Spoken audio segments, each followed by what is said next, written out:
ese wigeze urota tuwarete wayirose uti? Wayirose mu yihe mimerere?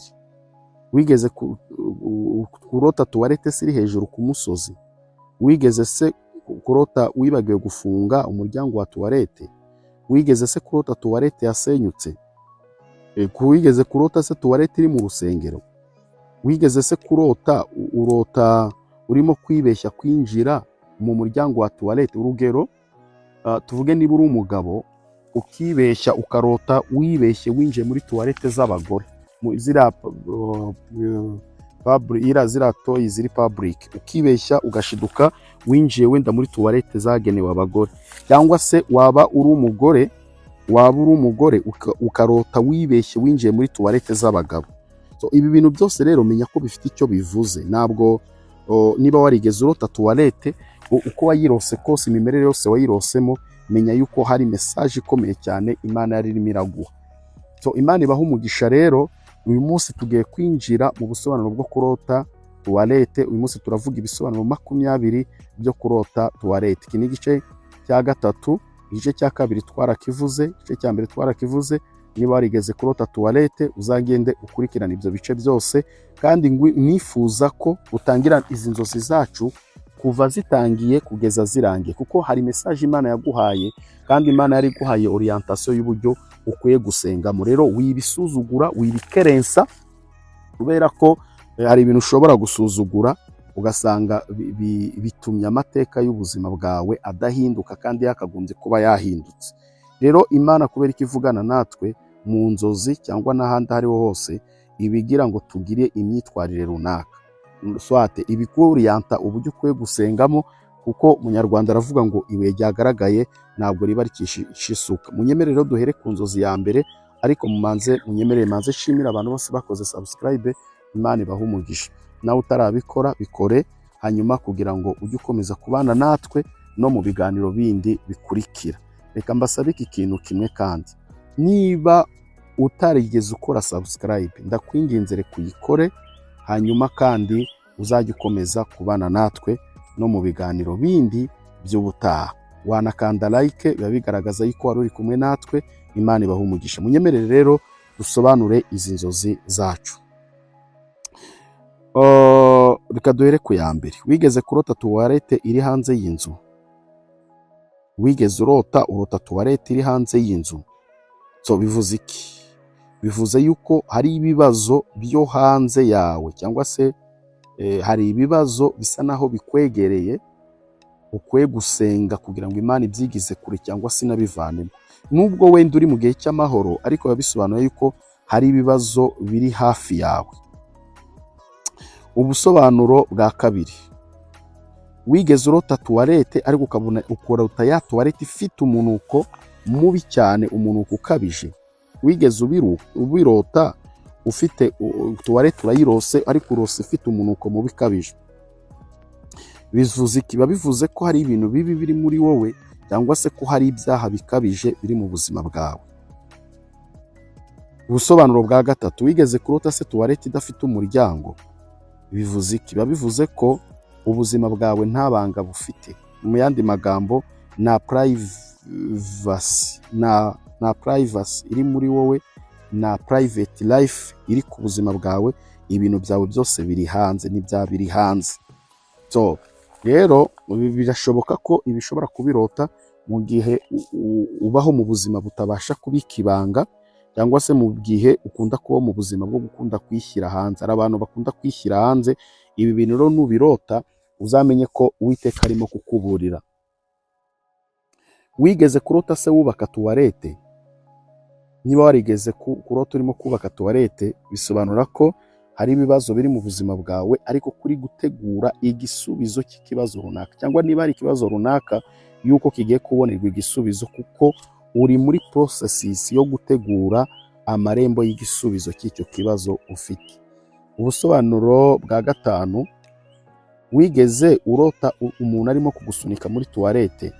Ibi bintu rero bisobanura ibintu bibiri. Cya mbere, bisobanura yuko hari akagambane,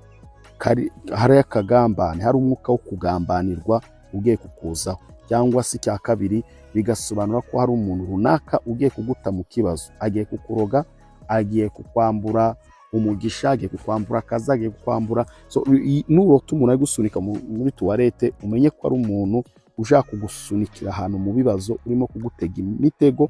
Ikindi ujye umenya yuko hari akagambane kari mu buzima bwawe. Uwo muntu nurota umuzi, uzamwirinde, icyo ni kimwe, cyangwa se uzamugireho ubwenge bukomeye, kubera ko Imana izabikuburiye mu buryo bukomeye. Ubusobanuro bwa gatandatu,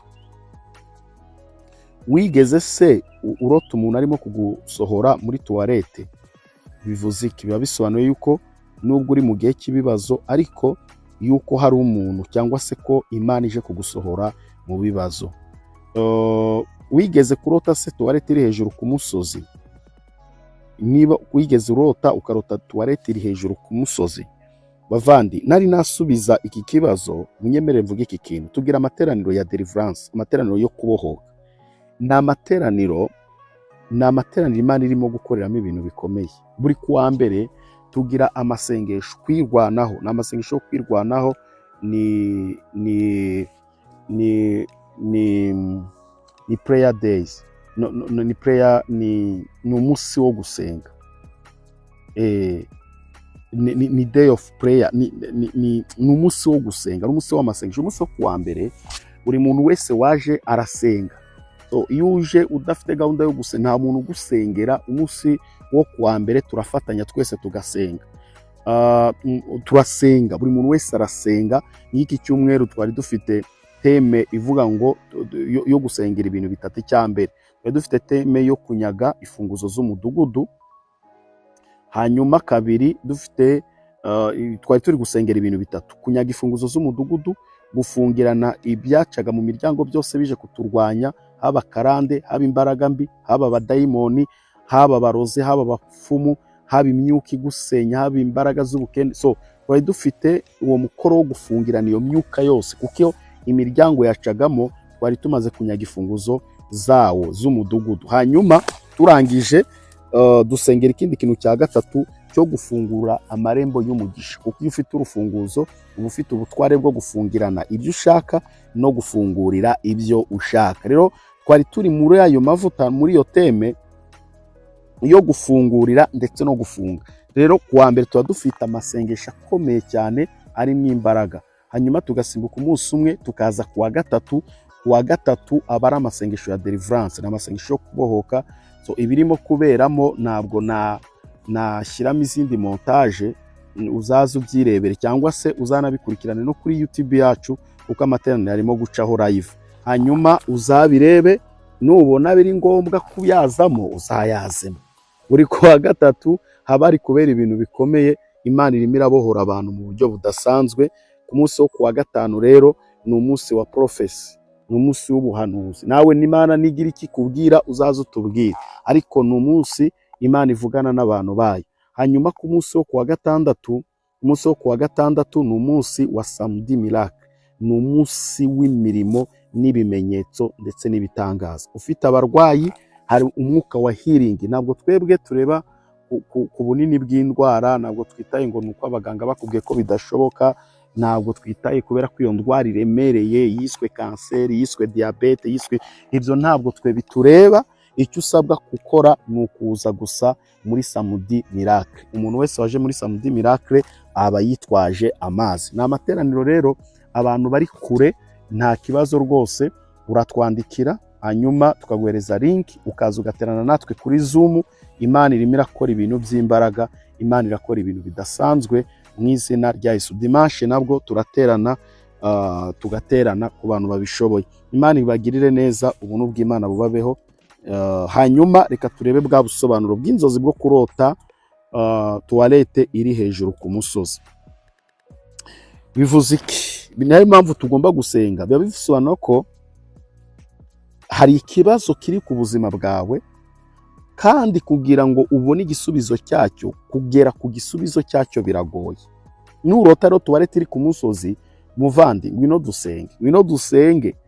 Niba urose tuwarete iri ku musozi, cyane cyane nk'umunsi wo kuwa mbere, ngwino dusenge, kuko biba bisobanura ko hari ikibazo runaka kiri mu buzima bwawe, kandi ko kigoye kugira ngo ukibonere cyangwa se ugere ku gisubizo cyacyo.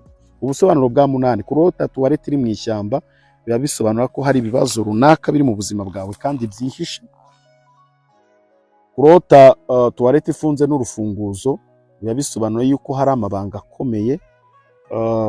Kurota rero wibagiwe gufunga tuwarete biba bisobanura ko hari ibintu by'ibanga cyangwa se ari ibanga ubitse muri wowe, ariko bitewe n'uburangare ko rishobora kuzamenyekana cyangwa se ko hari ibintu byawe bigiye kujya hanze.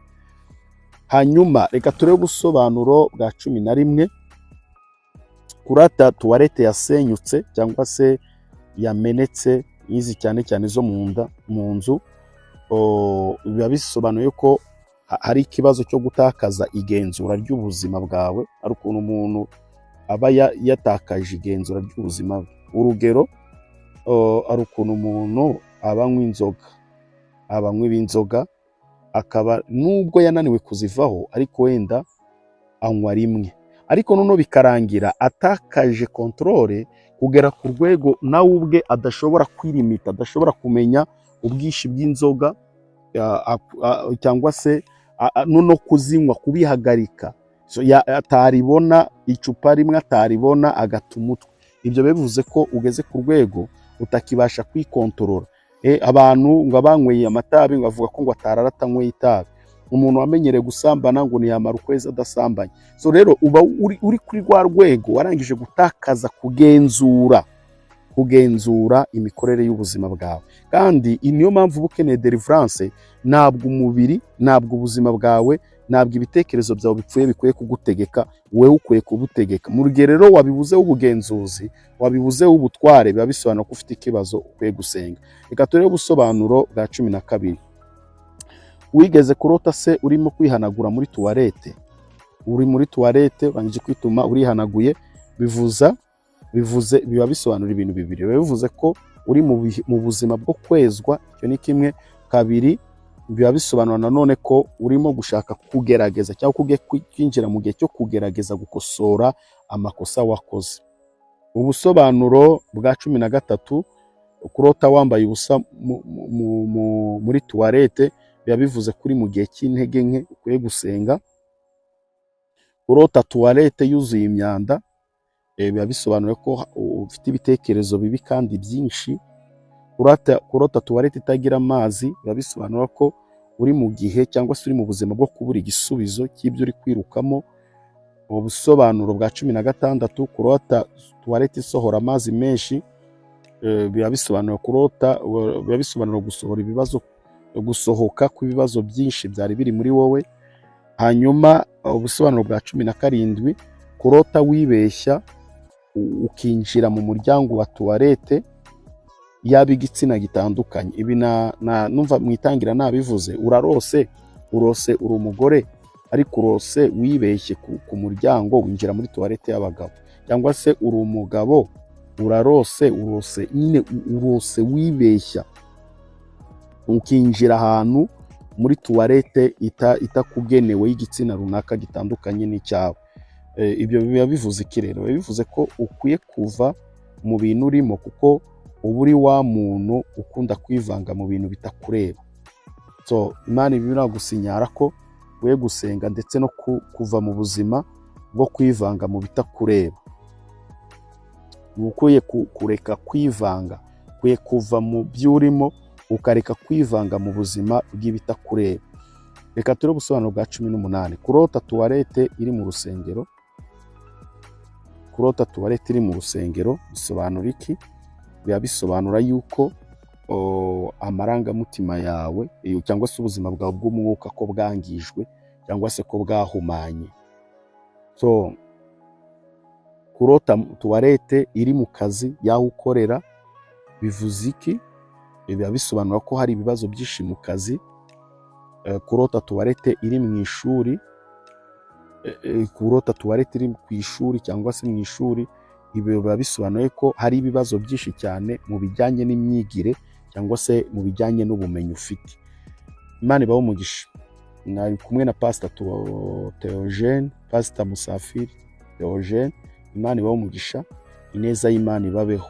Hanyuma rero ushaka kubana natwe mu materaniro, orientation nayibahaye, uratwandikira kuri nimero yacu ya WhatsApp, ibi biri muri description hanyuma ndetse no muri taburo ndatekereza ibirimo, uratwandikira hanyuma tukaguhereza gahunda yacu y'amateraniro. Tubararikira gukurikira inzozi za tuwarete nanone z'ubutaha, uko ushobora kuba warigeze kurota wenda usohotse muri tuwarete, kurota tuwarete nziza cyane, kurota umuntu arimo kukurunguruka muri tuwarete, kurota wicaye kuri tuwarete igihe kirekire, kurota tuwarete iri kure cyane yawe, kurota tuwarete iri mu mwijima, kurota tuwarete ifite urumuri rwinshi.